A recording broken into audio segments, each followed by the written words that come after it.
川普現在出賣盟友，難道是只想要收錢嗎？今天講的是荷姆茲海峽了。那我們看到其他他的盟友們都自己想辦法了。南韓、日本信任針對美國是歸零的。那麼伊朗打下了霸權崩解的里程碑，針對於美國的霸權崩解。今天就這些議題，我們會一起來做關心。我們趕快來看到荷姆茲海峽掌握了1/3的石油運輸，在全球來說控制整個能源命脈。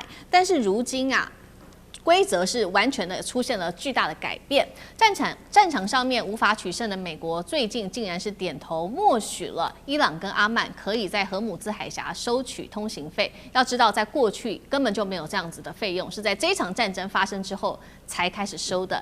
川普也公開表示，這一筆錢應該要由美國來收。好，另外一方面，我們來看到海峽的狀況有了非常大的变化。中俄一起聯手否決了聯合國護航的一個決議，那麼其他美國的盟友現在也只能自己針對於想要在通行海峽上面自己想辦法了。日本跟法國船只先前就已經直接跟伊朗協商進行聯繫，希望能夠在這邊通行。南韓也是自己只能求自保了，繞過了美國派出特使，直接去中東，希望能夠談有關於能源在這邊可以順利的運輸。所以節目一開始也特別請教委員了，剛剛他說了，這個川普默許阿曼跟伊朗在這邊收錢，是不是也想要透過阿曼來分一杯羹？因為川普說了嘛，美國也想要收錢，再加上美國跟阿曼的關係確實是比較好，那也就是說，川普打輸了這一場仗，乾脆改收過路費來為美軍補血的意思嗎？委員怎麼看？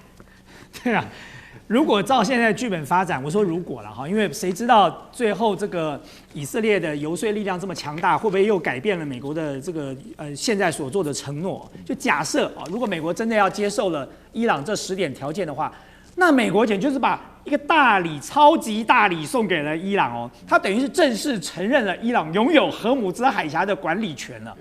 那我認為對美國這些中東的盟友大概心裡頭嘔死了，就是說這場戰爭本來沒打的時候啊，荷姆茲海峽是自由的國際水道，現在打完了，我們現在都要付買路錢了，這到底是怎麼一回事啊？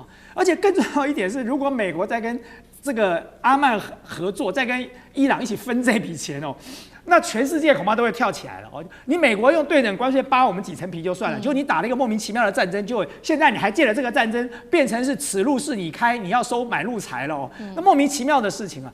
那我認為伊朗在這個過程當中其實很有智慧、很有技巧的列解了美國的西方盟友跟中東的盟友了。就是現在你不管是西方或中東盟友，我一再強調說，你到底是要派軍艦去護航，還是乾脆打個電話給德黑蘭比較快？事實證明打電話比較快，就付個長途電話費而已哦，打個電話做個保證，什麼事都沒了。法國的船過了，日本的船也過了，接下來全世界各國大家都有樣學樣了。反正呢，我不用跟着你美國走，我就打電話去跟德黑蘭示好，保證我絕對不會介入戰爭。所以很快的哦，伊朗光利用荷姆茲海峽就裂解掉了美國原本什麼西方盟邦的鐵板一塊了，當然原本就已經不太穩固了，但是現在就完全是這個4分5裂了，更不要講中東了。如果美國現在同意這件事情的話，中東國家再也不會相信美國的安全保證了。這什麼安全保證呢？哦，所以我認為一直強調就是伊朗它現在的劇本才上了一半了，它只是用荷姆茲海峽就已經是成為一個很有效的 leverage， 作為一個槓桿了。它接下來如果真的戰爭要再升高到另外一個階段的時候，曼德海峽一起來啊！全世界總共一天2600萬桶的原油經過這2個海峽，你再叫胡塞武裝組織也去收買路財啊！你看看全世界該怎麼辦？所以以後大家都要打電話給胡塞武裝組織，跟打電話給德黑蘭，你的船才會通過哎。是好，原本我們也特別提到這場戰爭，所以現在很多的中東，尤其波灣國家，對於美國提供的安全保障已經幾乎是完全不信任了。但是在這個時候，這個不信任感恐怕還會再持續的更加重了。原因是川普又喊話了，接下来他要威脅的是伊朗的橋樑。我們今天要特別來關注到橋樑，其實在中東國家，橋樑是特別重要的。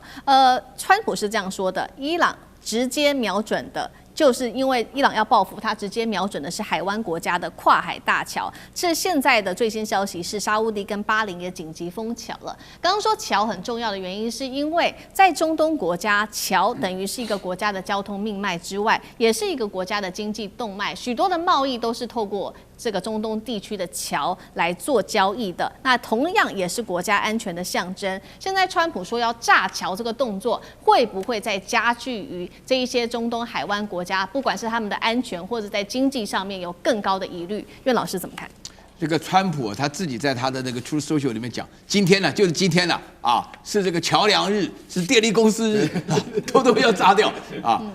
那這個伊朗沒得選啊，我必須要講，那就是你中東這邊的話呢，一起互相炸，同歸於盡，魚死網破，那是可以理解的。另外最重要的話呢，我要強調一個非常重要的觀念，就是這場戰爭已經打得很瘋狂的。你剛剛講說誰是瘋狂的人？那伊朗也就是用這種方法。我們戰爭當中有4樣東西是不能攻擊的：平民的地區、醫院、學校，還有歷史古蹟。那這個通通都攻擊了。你這樣子打下去的話呢，出現這種結果，伊朗就是擺明了就是相互攻擊。但是相互攻擊的話呢，我先講美國的盟邦當中啊，是分成3大塊了。就真的管用的。第一個中東錢多嘛，啊，第二個是北約嘛，再加上東亞的韓國、日本啊，就是連我們這邊小島也算上去。那麼這個中東地區的話，原來是請個門神來看門的，這下成了瘟神了。那伊朗的策略非常厲害，他第一天，對不對？大家記不記得？從2月28號3月1號開始，就直接攻擊所有的巴林啊、杜拜啊什麼的，管你是什麼旅館，只要有美軍的，通通都攻擊。那這樣子情況下，沙特阿拉伯就發覺不得了了啊！你帶來了瘟疫啊，對不對？成了瘟神。那這另外的話呢？這個東亞跟北約的話呢，那個大家記不記得？就是說去年的這個時候，川普搞了解放日，我覺得名字都非常好笑，就是關稅亂抽稅啊，抽稅的結果的話，就針對於北約的國家跟東亞的國家，韓國、日本什麼到處威脅。那這樣子的話呢，那你這個盟友，你們越來死心要跟着你，有什麼意義呢？那你現在這種情況下來講的話，川普最近還在罵說日本啊、韓國啊、那北約的國家，我們需要你們不幫我，到時候我們不會幫你的。誰需要你啊？現在你變成這樣瘋子，我不曉得你到底要幹嘛。現在大家只有心裡一個願望，希望美國再選個總統出來，只要不是他，說不定還有點希望，其他都沒有了。本來就在等這件事情啊，對不對？我有很多朋友移民移到美國去，還有3年呢，還好久。就沒辦法了，這是規定，他也不會下來的了，你放心好了。對，那所以接下來是美國會不會完全的陷入到孤立呢？因為我們先來整理一下，那這些國家怎麼針對於川普的這些行為，他們怎麼評論的？先是看意大利，他說呢，伊朗戰爭對美國全球領導地位已經構成了風險。川普最大的問題是沒有一個幕僚敢反駁自己的老闆。《華爾街日報》也這樣說，他說川普1年多來因為關稅、俄烏問題、格陵蘭已經得罪了所有盟友。澳洲智庫說，每次談判，川普都侮辱自己的盟友，把大家逼到絕境。再來，他還說，全球對美國霸權的認可從此消失。這話說得非常的重，幹哥怎麼看？好，講到這邊哈，你看這個意大利的國防部長克羅塞托，他講的真的很好，而且言簡意賅。他說，川普，你最大的問題是沒有一個幕僚敢反駁你，也就是沒有一個幕僚敢 say no， 在你的面前他不敢講不，你敢講不的話，你就是捲鋪蓋走路嘛。但是我說句實話，這讓我想到什麼？我想到1968年的那時候總統詹森總統啊，他有一個很重要的那個國防部長叫麥納馬拉。麥納馬拉當時哈，他就是說，這個要打越戰的話哈，我們啊不能夠一次丟進去，我們要一步一步來。然後那個誰，那個詹森總統他是打算說，我們一次就直搗黃龍。他說不是，這個戰爭不能這樣打。如果這樣打的話，美軍會死傷過重。因為他敢跟總統說 no，say no 這樣子。可是現在你看川普旁邊的哪一個人敢 say no 啊？對，那赫格塞斯領頭說，通通不准 say no 啊，通通經過我答應了，我說老闆講的都對，你不用再跟老闆講了，對不對？反正我都對。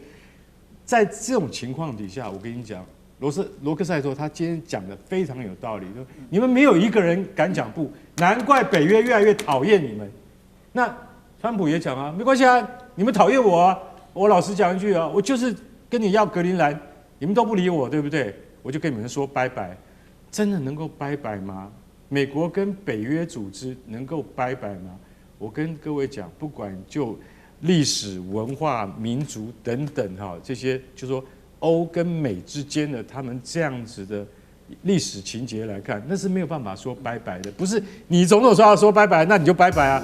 人民還要來往，所以還有關稅你已經把所有人都搞死了，搞垮了大家，已經搞到民不聊生了。